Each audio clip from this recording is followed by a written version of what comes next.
that going. Recording this meeting and keeping the chat archived. So if there are any questions we don't get to live during the session, we'll be sure to send out a follow-up email afterward and capture those for you guys. So without further ado, let me get started on mine here. I'm going to go video off to preserve bandwidth just during the presentation. Okay, let me just get our show started here.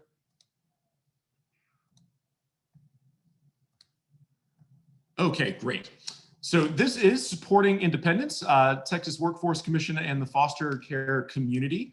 Just an overview of kind of everything we do. In terms of just how this presentation is going to go, I'll take you guys through a little bit of our history with the foster care community, a quick look at workforce solutions and the transition center networks in brief. Marissa and Tammy will go into a good deal more detail on those for you guys. And then I'll take you through, like I said, TWC's new and ongoing initiatives in the foster care space. So let's start with a little bit of our history. In 2004, TWC issued its first guidance letter around foster youth. That was WD 31-04. That was the first time we emphasized foster youth as a priority population and started advocating for collaboration between the workforce development boards and local transition centers. 2011, we formalized that guidance a little bit. We issued WD letter 43011 and WD letter 3811. That those mandated MOUs between the transition centers and DFPS, and also, and this is kind of the bigger thing there, further clarified foster youth as a priority population that officially labeled them as the second highest priority population in the state for service from TWC after only veterans. And then finally, in 2016, TWC funded workforce advocates at all foster youth transition centers across Texas. We'll touch on that role during the presentation as well. All right, so all of TWC's foster care services are rendered either through Workforce Solutions or the Transition Center Network. Workforce Solutions is comprised of 28 locally representative workforce boards representing the corresponding 28 workforce development areas across the state of Texas. These boards oversee approximately 200 workforce solutions offices across the state, and they're funded by a combination of federal, state, and local dollars. Services available through Workforce Solutions include job placement. A lot of that happens through our workintexas.com website. Job training, career exploration, softer skills like resume writing and interview skills. Those are big ones for the foster care community. And then also career development services, and where resources are available, childcare and transportation services. The other kind of leg of our support structure for foster youth, and the one that we work with a little more directly here on my team, are the foster care transition centers. There are 18 one-stop centers across the state. They are independently funded and operated and supported through partnerships with DFPS, who's here with us today. Their providers, community partners, such as Workforce Solutions and the Texas Workforce Commission. The transition centers serve current and former youth in foster care, homeless youth, as well as other at-risk youth populations. Services available through the transition centers can include employment assistance, education support, food and housing assistance, substance abuse and mental health support, and access and referrals to community partners, once again, such as DFPS, such as the Workforce Solutions offices, anyone who fits that bill. Each center, in turn, houses a workforce advocate. The advocate has a variety of responsibilities. Big one is continuous communication, both with the foster youth and the community they work in. An advocate should be working with workforce boards and workforce solution foster care liaisons, as well as DFPS case managers to ensure individualized service plans for each foster youth is effective. Workforce advocate is also tasked with providing mobility support to ensure youth have transportation for appointments as best they can. I do want to make a note there that transportation is a big challenge for our transition centers, as while that role is in place, the demand does tend to outstrip the supply. And then finally, resource leveraging. The advocate is responsible for coordinating local services to achieve those successful outcomes that I mentioned the communication piece just a second ago. Okay, let's pull back just a little bit here, talk about what TWC at the state level has been working on, both, like I said, our ongoing initiatives and some new ones that we added just this spring, starting first with the TWC statewide foster care conference. This year, the conference was called Developing a Network of Nurture. The key function of the conference is to support partnerships between transition centers, workforce development boards, community colleges, schools, industry, also other state organizations such as, again, DFPS here today, as well as the Children's Court, TEA, Texas Higher Ed Coordinating Board, anyone that really operates in the foster space. We support local delivery of integrated services for youth in foster care through the conference. We try to do our best to add a strong education component by sharing evidence-based tools, best practices, and resources. And then finally, a big one is just providing a networking forum, an opportunity for our transition center staff, our workforce center staff to get together and share best practices, get to know each other, just develop partnerships that strengthen people on the, strengthen the work and support of foster youth on the ground. As much as we can provide that networking piece, we do try to do so. This year was our 4th annual conference. Due to the COVID-19 pandemic, we had to go 100% digital for 2021. This did hurt us a little bit on the networking side, but I think we made up for it in the ability to grow the conference and leverage the digital side to take us a little bit bigger than we've been before. We had 435 registrants this year with over 200 attendees in the room at peak sessions. That's much larger than we've been in previous years. We were able to host 35 presentations across 4 conference different themed tracks this year, including a mental health and support track, a youth-directed track, a transition center administration track, and an employer networking track. The conference featured presentations from commissioners from the Texas Workforce Commission, TEA, and the Texas Higher Education Coordinating Board.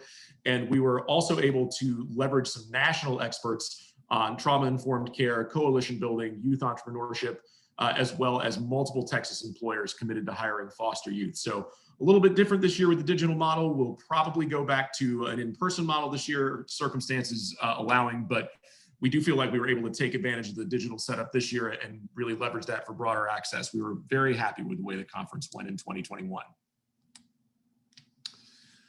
In terms of other services, I would really encourage y'all to check out our website. The URL is posted here on the screen. The website contains links to partner resources, including those from other agencies and some local orgs that have submitted material to us.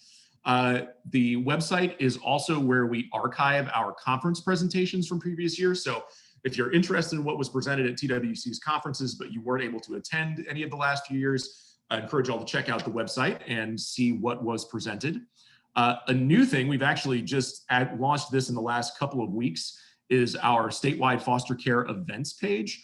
Right now, we're using that primarily to promote our foster care events for National Foster Youth Month. But going forward, we're going to try and use that to promote events that are being put on by the transition centers if they want that shared at the state level, events put on by Workforce Solutions if they like that in there too. Anything really to kind of, we want to increase our promotion role in the foster care space. And so I'd encourage y'all, if y'all do have events that you'd like put out there, please reach out to us and we will try and get them posted for you. The foster care website also houses our foster care resource map, which I need to click into place real quick here. The foster care resource map looks a little like this, or looks exactly like this actually. It contains locations for all 18 foster youth transition centers around the state. It also includes, the map itself is interactive, you don't see it in this view, but if you zoom down a little farther, you can see where our Workforce Solutions offices are, you can see where the Workforce Board offices are. The map is also interactive. So if you click on one of where the foster youth transition centers are located, you'll get contact information, you'll get the physical location, you'll get a brief overview of the services provided through that center. So if you're interested in what resources are locally available in your foster care community, I would really encourage all to visit our website and check out the foster youth map.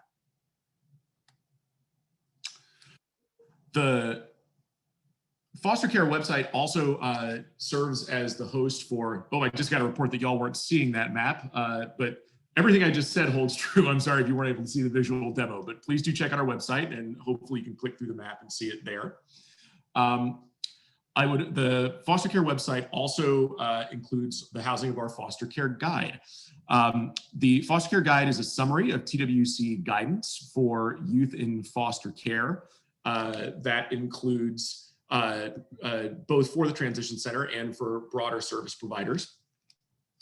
It also includes a section for best practices on working for youth in foster care, which we are really excited to report that we're going to be upgrading in the next edition of our foster care guide. That should be coming out in the next, hopefully next couple of weeks. That's our goal. We have a new expert on our team, Dr. Jennifer Lee, who has strong subject matter expertise in trauma-informed practices, general support practices for foster youth. We're really excited to have her, and she's really enhanced the guide on that front this year. So I'd encourage you guys to look at that once it does publish.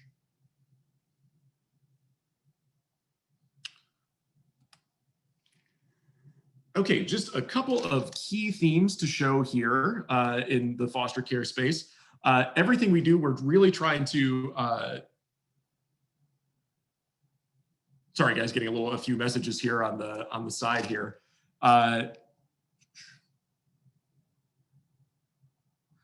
Sorry guys, let me dive back in there.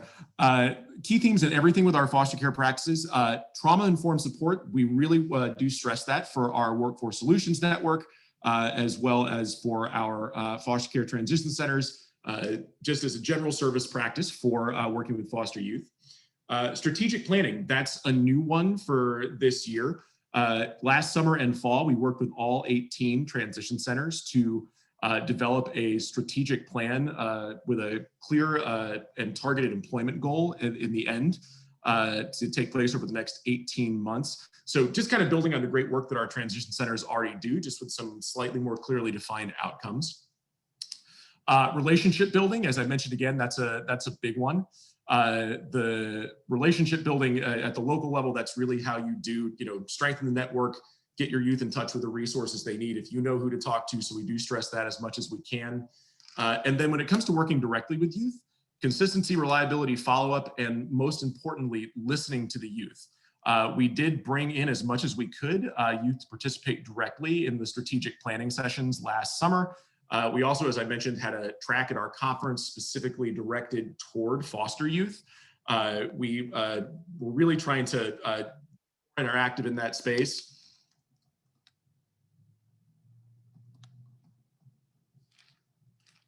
And guys, let me just duck out of the share here. I'm getting a note that we're not actually seeing.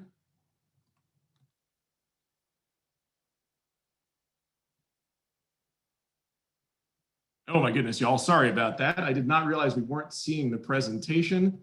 Let me go back to where we are. I am so sorry, guys. Let me skip back to where we were. If I go full screen, I can't see anything. So skipping back through, this presentation will be posted afterward. Sorry, y'all, that's a little embarrassing. Catching back up to where we were. This will go better on our next two presentations because I will actually be able to run the next for other people. Okay, that catches us up to where we are right now. Apologies, y'all. So like I said, the listening to youth, that's a big one in all of our foster care development here. And the last thing I wanted to touch on in this presentation is our workforce career, or just a couple of programs that aren't explicitly for foster youth, but they are programs we'd like our foster youth to take advantage of, and we do encourage y'all to check out. One is our Workforce Career Specialist Pilot. That's a new initiative that's designed to bring resources to ISDs to educate students on careers, as well as connect our ISDs with employers. Workforce Career Specialists are not housed everywhere in the state, but they are a good resource if they're operating in your region. And I would encourage all to reach out to your local workforce development board to get in touch to find out if they are operating in your region. Again, this program is not specifically for foster youth, but foster youth are priority service population. So if they do, join for, or if they do approach a workforce specialist in an ISD and self-identify, they will receive service priority from them. Another big website I'd like to direct y'all toward is our jobsjall.com website. It's a youth-informed, youth-targeted career information website. Offers peer connections, career exploration opportunity, that sort of thing. It's jobsjall.com, super easy URL to remember. So if y'all have youth that you work with who are interested in starting to explore their career, transition into the workforce, really encourage them to check out jobsjall.com. And then Texas Career Signing Day. This is an initiative that's been going on in Texas for a couple of years now. We're starting to bring it a little more into the foster space. The Texas Career Signing Day celebrates students moving into career pathways. It's a chance for local entities such as workforce boards, local colleges to host events with prospective employers. They participate in the events by sharing promotional items with the students to welcome them into their company. The students in turn get to sign a letter of intent. We try to kind of promote the work that's going on there. We kind of treat it like a high school athlete who might sign with a college program and give it the appropriate fanfare and excitement for getting their career started. So the website link here, that will have signing day events. Those are going to be happening through May and June. So I really encourage y'all to check that out as well. And that concludes my presentation. Sorry about the glitch on the slideshow, guys. I was so eager to get started. I just started going and didn't see that the share hadn't started. We'll take questions at the end. Like I said, my name is James Golson. I'm, again, the liaison for the Texas Workforce Commission. That's my direct email address there. That's also the email address for our foster care website, or foster care primary box. Everyone on our team has access to that one. And then the number there is my direct desk line that routes through to my phone. So if you have any questions at any point, please feel free to reach out to me and I'll try to direct traffic for you as best I can. And with that, I'm going to close up and I'll pass the mic over to Tammy. Give me 1 second to stop sharing. Tammy, are you ready to go? I am ready, James. All right, give me 1 second to actually share your slide deck. Thank you. I thought it was me. Nope, that was too eager to get started here. Okay. Let's see. All right. Okay, Tammy, all yours. Okay, you want to go to slide 1? Oh, sorry, that's sharing the wrong thing. Give me just 1 second. This is the one we want to share.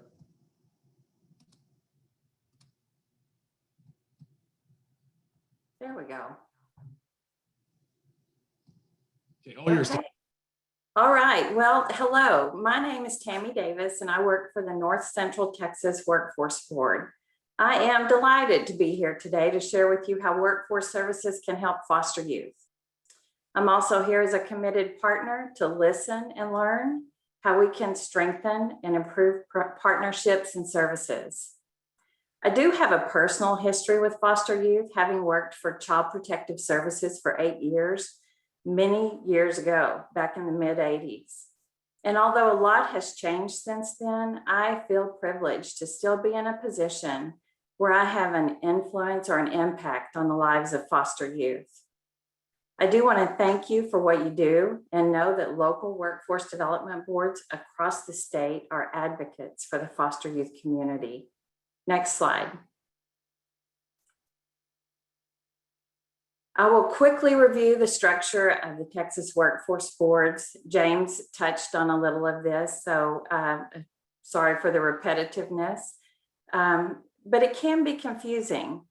We'll also explain the priority of service for foster youth, review some of the services we provide at each of our workforce centers, and briefly discuss our partnership with vocational rehabilitation and student hireability navigators. And then finally, I'll share thoughts on how we could be more deliberate in strengthening our partnerships. Next slide. Like James said, there are 28 separate workforce development board areas serving Texas. Although boards provide many of the same programs and services, we may differ in how we administer these services. Please reach out to the board area near you to find your point of contact for services. You may notice that the board areas do not align with the regional boundaries you serve. So you may be working with more than one board area, like we do in North Central. We work closely with the Transition Center that's located in Dallas, and they work with Tarrant County as well. The Texas Workforce Commission provides funding to the local workforce development board areas. And then once boards receive funding from the Texas Workforce Commission, we issue funding to a contracted service provider, sometimes referred to as a contractor or a subrecipient, to deliver the direct services to our customers. Next slide. All board areas have a contracted service provider or contractor to deliver and manage services provided in each of our workforce centers.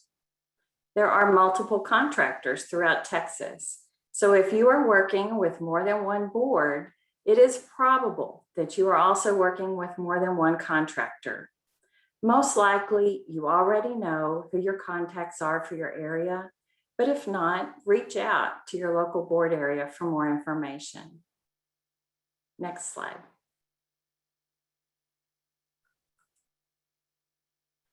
Recognizing that foster youth often face additional barriers to achieving educational and employment goals, they receive priority service at all workforce centers, which means that if a foster youth walks in or calls a workforce center and they actually identify themselves as a foster youth, that streamlines their access to certain programs and services. Next slide. Although career seeker services are not specific to foster youth, completing a Work in Texas application is a required first step to receiving other services. We encourage you to familiarize yourself with this process, but please reach out if you need help.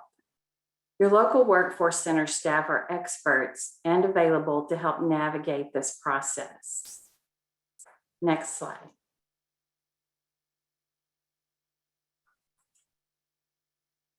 Local workforce centers are open and staff are available, either in person or virtually, to provide all services.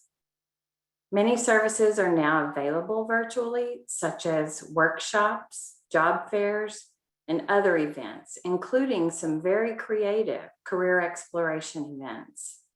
I encourage you to check your local board's website for scheduled events near you. And at the end of this presentation, I'll provide a link to all 28 Workforce Board websites in the chat. Next slide. Foster youth receiving SNAP or food stamps and/or TANF benefits may receive services through special employment programs. However, I want to highlight the opportunities available through the Workforce Innovation and Opportunity Act, referred to as the WIOA program. Foster youth are eligible for enrollment into the WIOA youth program. This program provides one-on-one case management services to help guide youth to the next steps on their career journey. They may receive funding for training, transportation assistance, utility assistance, childcare. For foster youth who are parents, they are also a priority group for childcare services, and many more. Supportive services are provided to remove employment and education barriers. And you can find a WIOA youth program expert at your local workforce center. I also want to mention that fidelity bonding is available as a hiring incentive to employers that hire certain at-risk populations. This includes, but is not limited to, justice-involved youth and economically disadvantaged youth. Labor market information is also available to help youth make more informed decisions regarding occupations they may be interested in. There are many assessment tools to help youth narrow their focus and find their passion. Next slide.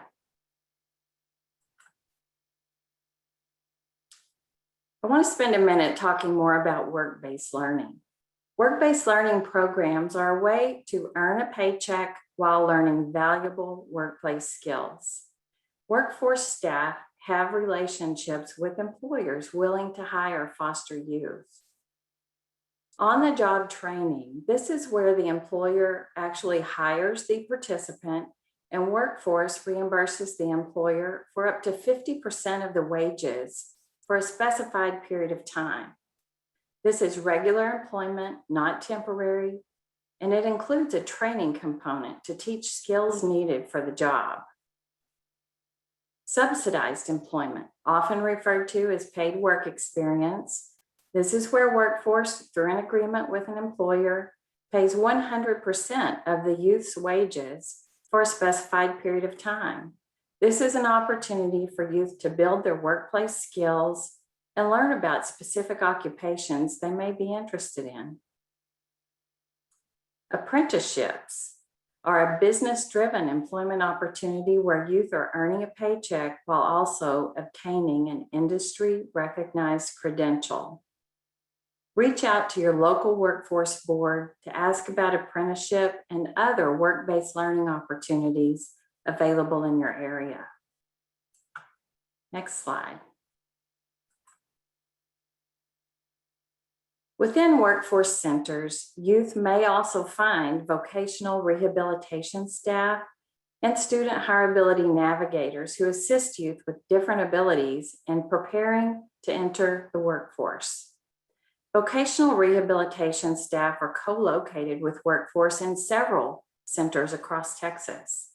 Student hireability navigators specifically work with students from 14 to 22 years of age, and their focus is on pre-employment transition services. And also, they work to establish partnerships between Workforce, VR staff, local independent school districts, employers, and many more, all in an effort to increase employment and training opportunities for youth. Next slide.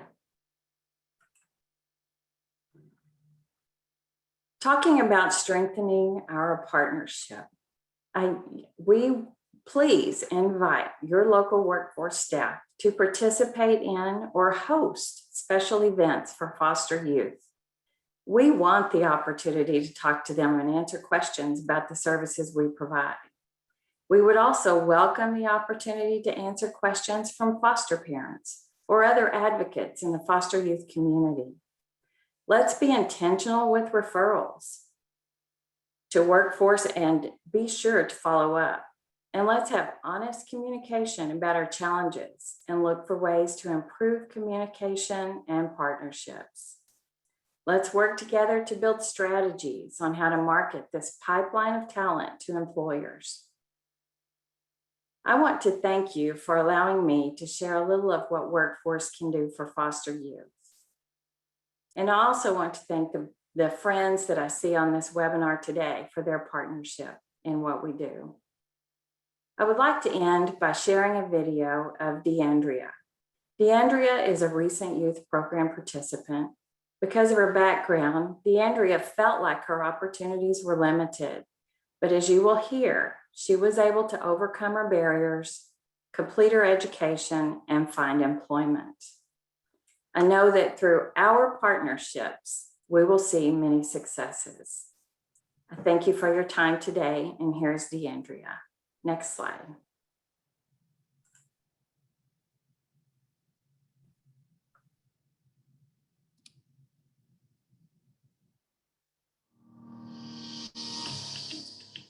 My name is DeAndrea Anderson, and I was a customer at the Corsicana Workforce Center.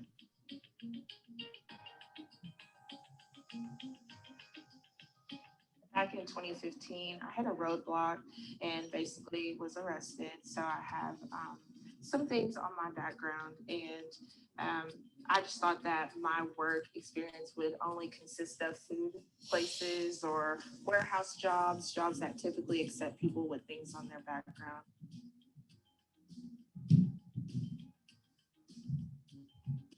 Initially, I went to go get a job at a coffee shop, and so they partnered with the Texas workforce in Corsicana, and so they suggested I go speak with Morgan Richardson about their youth program.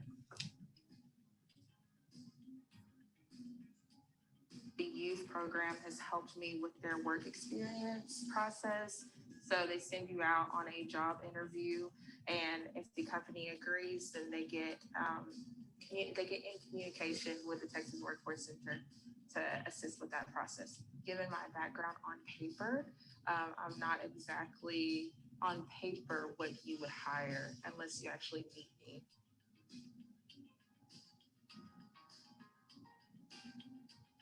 However, through the workforce, I was able to land some pretty awesome work experiences that led me to pursue an associate's degree in paralegal studies, getting my bachelor's in applied arts and sciences, along with landing a long-term job.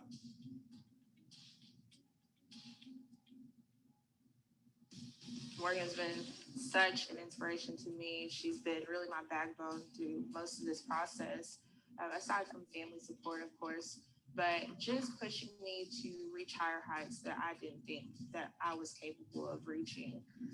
And I just appreciate you. I love you. I thank you for everything.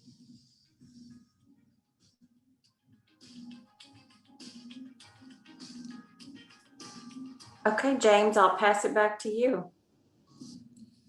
Great. All right. Thank you very much, Tammy. Marissa, you just about ready to go?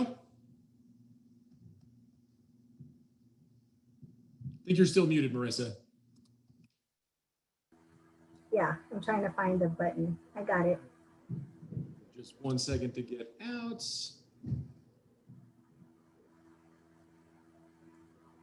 There we go. All right.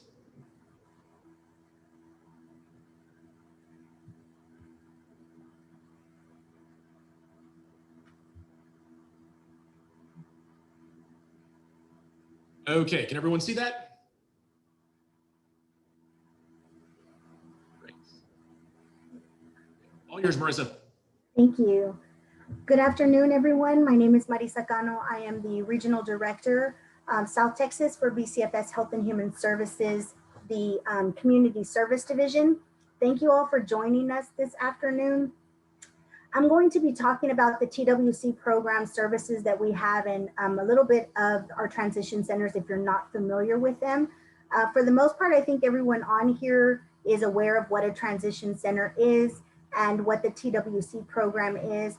I'm going to be sharing with you a few things, some discoveries that we made along this year with COVID, some new things that we had to incorporate to engage the youth and so forth. So I'm ready. All right, so our Youth Transition Center model, BCFS was the trailblazer that created the one-stop shop Youth Transition Center model. We have centralized locations that helps clients access unduplicated wraparound services. Our transition centers are located for the Community Service Division in Abilene, Corpus Christi, Kerrville, Lubbock, San Antonio, Tyler, and McAllen. These centers are set up for that youth can come in and work on computers, get assistance with homework, utilize a space to come and get away if they are homeless, if needed. We provide snacks if they come in and they're hungry. We assist them with job applications, resumes, and so forth. So the center is open for all youth and also for partners to hold meetings. And so we're considered that one-stop shop. So they should be able to come in and everything kind of help with them. We always have somebody available to help them with these services. We have a TWC advocate and case manager role. The McAllen and the Cameron County office in Harlingen are unique in that we have advocate / case manager roles. So the TWC advocate is also the PAL case manager. So they work with both youth. The roles of these positions is to enroll the youth by conducting outreach, not limited to foster care agencies, foster parents, school districts, workforce solutions, enroll youth referred by the PAL Life Skills and PAL Aftercare program, outreach to employers and community partners, and case management. During the time of, since COVID, we've had to go in and look for different ways to do outreach, which is virtually, which was difficult it was challenging at the beginning. It's a lot better now. And so we also reached out to a lot of vocational schools to do presentations. And one of our biggest supporters, I would say, is Workforce Solutions.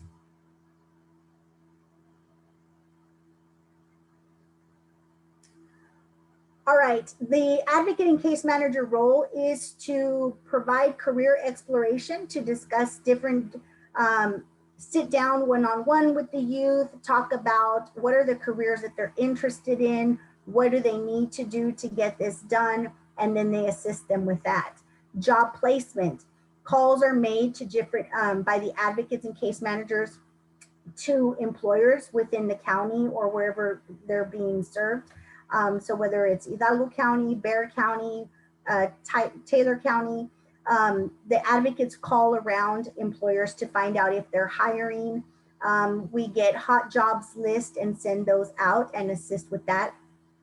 We advocate for the youth's needs. So if we find that the youth needs some monetary assistance or they are in need of educational supplies, assistance with getting documents such as a driver's license or a birth certificate or any of these things that are going to help them with finding employment or getting enrolled in education. Job skills, college guidance, and enrollment support. We have what is called career coaching with each youth. So intakes are provided, and during the time that they are enrolled in the TWC program, we're constant doing career coaching. So we're reviewing resumes, creating resumes, providing mock interviews, assisting them with interview clothing for those that are in need of this, assisting them with college application, not only financially assisting them, but also assisting them with filling out the paperwork that they may need for FAFSA, et cetera. Getting them into their Texas Success Initiative assessments, buying them school supplies, getting them books, and then again, like I said, identification documents and certifications. So this is on a case-by-case basis, and we look at what are the needs of the youth, what are they doing, and we provide a plan. So what should DFPS be aware of, and how can DFPS work with the organization? Speaking from BCFS, DFPS works very well with us, and we are constant communication with DFPS with our TWC program. Like I was saying, most of the BCFS, most of the PAL youth are also in the TWC program. So things to know, which are requirements, is that a youth can be a former or current foster youth anytime in their life from ages 16 to 26. We can work with our organization by providing referrals directly to the TWC prior to being eligible to PAL Aftercare case management. So even though they're not eligible yet for PAL Aftercare services, you could still provide them with, you could still provide a referral to the TWC program so we can get them started with employment and education services. Providing verification that a youth was in foster care. Many times we will get a youth who says that they want to be a part of the program and that they were a foster youth. So we will send an email over to just verify that. Once that's verified, then we know that we're able to go ahead and enroll the youth. Include TW staff to staff meetings, youth circles of support, youth meetings, activities. The staff are very much engaged with the youth and like to be involved with all of youth activities or any ways that we can be their support system.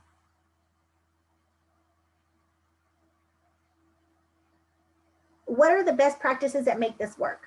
So one has to be the communication between DFPS specialist and the TWC advocate or case manager.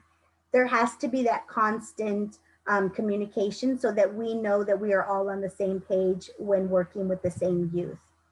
Collaboration in events and meetings. If BCFS is having an event, or if you're part of a transition center and you're having an event, I encourage you to let DFPS know. They have been present in many of our events or show up to our meetings, which just adds that extra support for the youth. And then transparency with youth needs. If the youth really needs something and we are unable to provide them due to contract regulations and so forth, we need to be letting DFPS know what these needs are and how they can assist.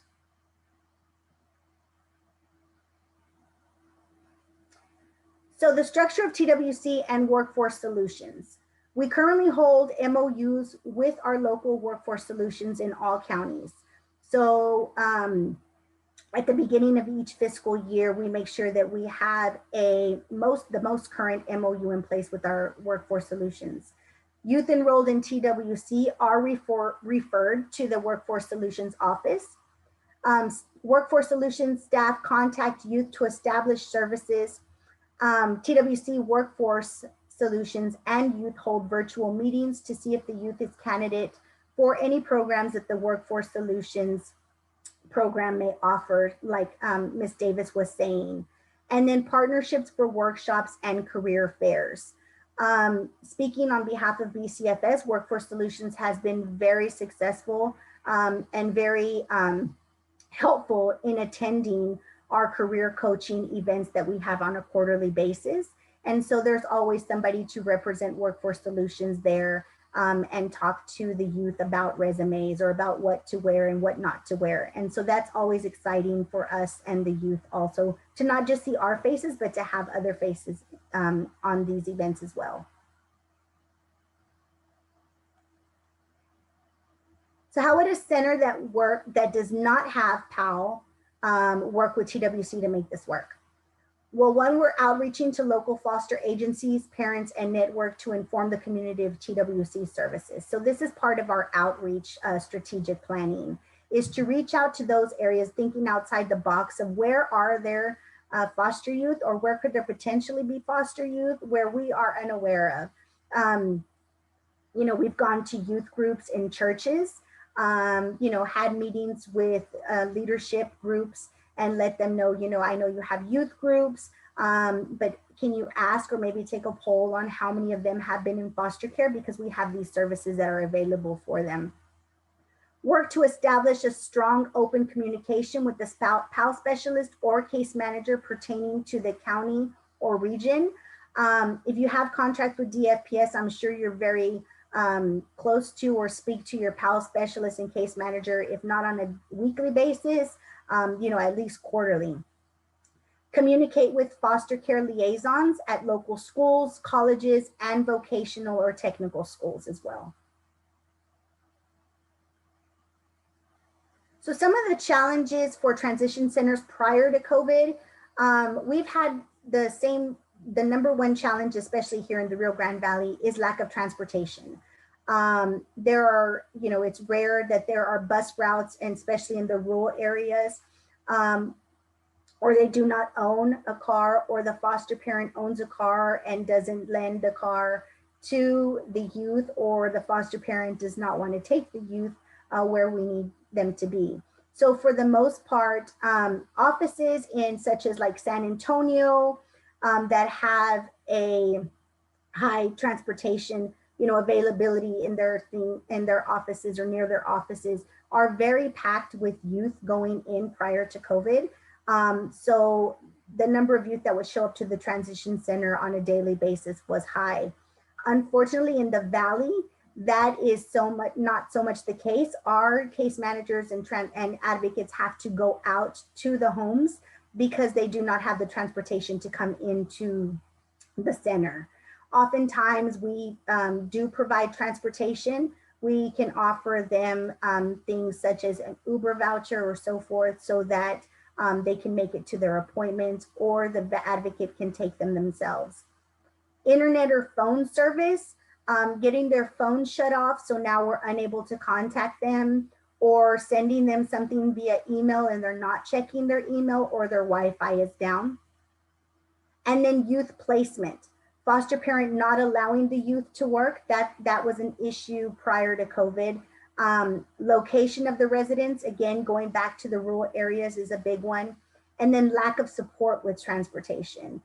So I think that all of the counties that live out in rural areas or smaller communities, this is a main thing for the TWC program within BCFS. It has to be the transportation, for the exception of San Antonio.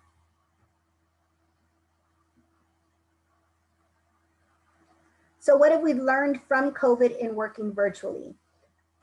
Working virtually, of course, came upon us with, as a surprise. We weren't expecting to be having to transition into this. However, it has been very successful for us. Meeting with the youth and attendance to events has increased due to virtual platforms being readily available, such as Zoom, Google Classroom, Teams, FaceTime, Duo. What we have found and heard from the youth is that this is a lot better for them, and also assist because of that barrier of transportation. So they're able just to log on. And so we have seen a success and an increase in the number of attendees. Discovering the convenience of a virtual platform for applications, setting up appointments for documentation, and renewing services. And then the ease of providing immediate services due to the virtual platform. A lot easier for us to reach them by phone, and going in and getting signatures using electronic signature forms and so forth has also been very successful. So, it would be unfair for me to say that COVID really took us, was a really big hit for us and we haven't been successful, when this is absolutely not the case. It's actually been reversed and has been quite successful for BCFS.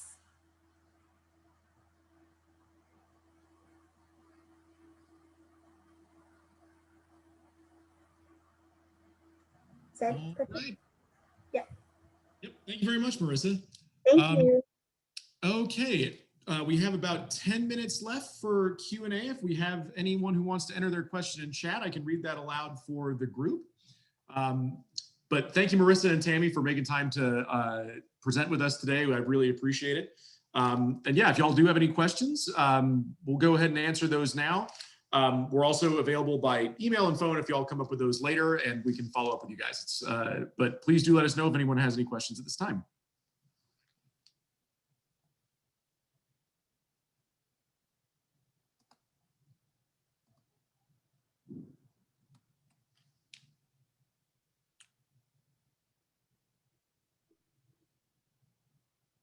All right, not seeing any just yet.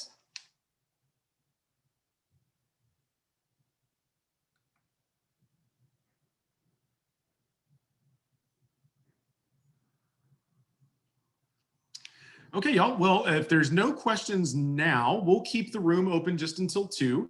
Oh, here we've got one question from Marissa. Can you elaborate on the process on assisting youth with obtaining ID? Yes. So we assist with we find out if the youth are in need of a driver's license or social security, maybe they lost it. And so we will assist them with going and taking them to the Social Security office, to the Department of Transportation, to assist them with getting that.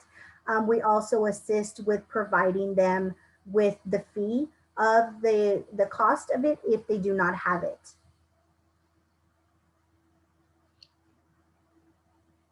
Did that answer your question?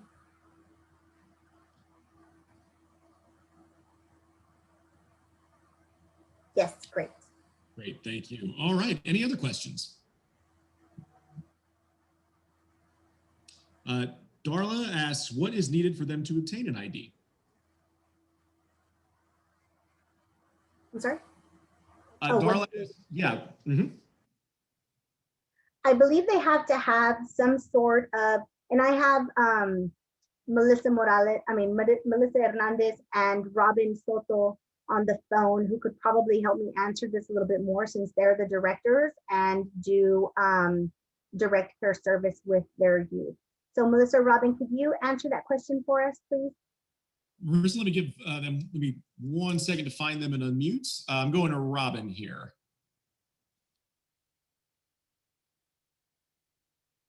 Robin, you're on the mic. If you can answer that question, I can go to Melissa otherwise.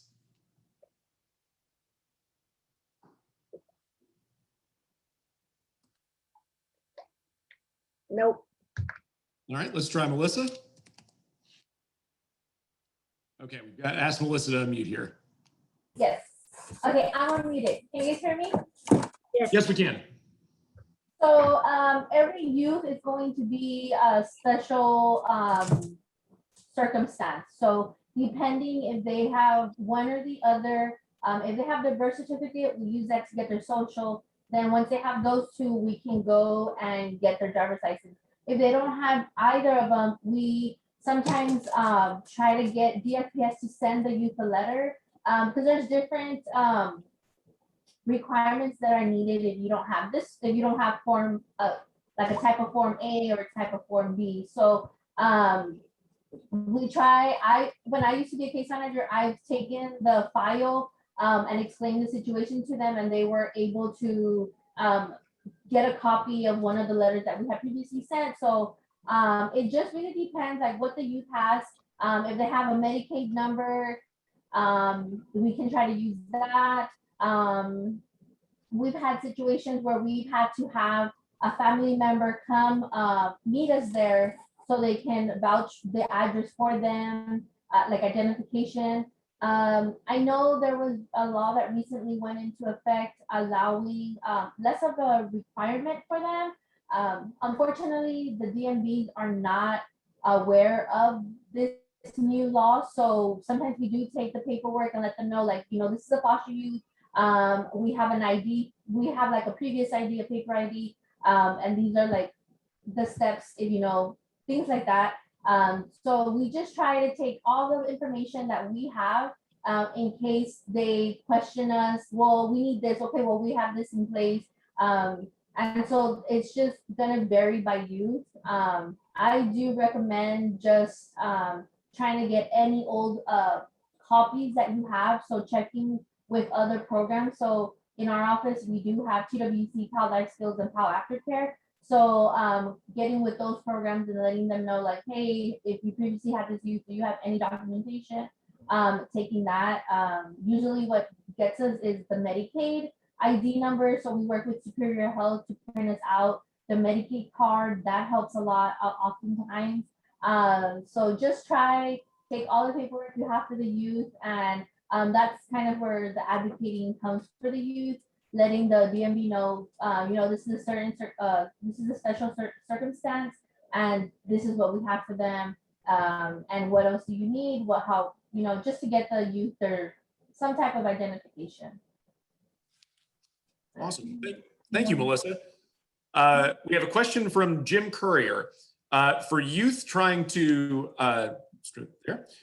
get housing vouchers, do you work with public housing authorities? There are income restrictions for youth obtaining vouchers. Are there part-time employment options? I can answer that one as well. So we are currently in an MOU with the housing departments, but we do go through our DFPS house specialists. The voucher program initially was explained that any foster youth can apply for it and they would obtain housing. Unfortunately, it does depend to the specific housing authority that they are applying for. They have their own income restrictions and employment restrictions. So everything is going to be based on the public housing authority that they're applying to. The housing voucher is eligible for foster youth up until the age of 24, I believe. And that could have changed. due to the COVID changes. But everything is depending on the public housing authority that they are applying to under the voucher program. Great. Thank you again, Melissa. Do we have any other questions? I think we've probably got time for one more before we wrap up.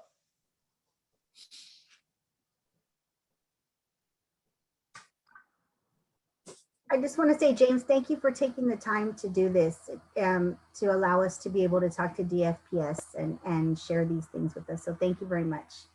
Yeah, of course. Thank you all for taking the time to present today. We really want to increase Thank you. collaboration between our two agencies and kind of beef up the network here. So the more of this we can do, the better. And we're really grateful to you, Marissa and Tammy, and you, Melissa, for chiming in here and providing some answers at the end. I will leave this room open. I think we can go ahead and wrap up here. It doesn't look like there are any more questions. I'll go ahead and leave this room open for just a couple of minutes. If anybody thinks of anything else they want to ask a question on, throw it in the chat. We'll direct it toward the right expert after the fact and follow up with you guys.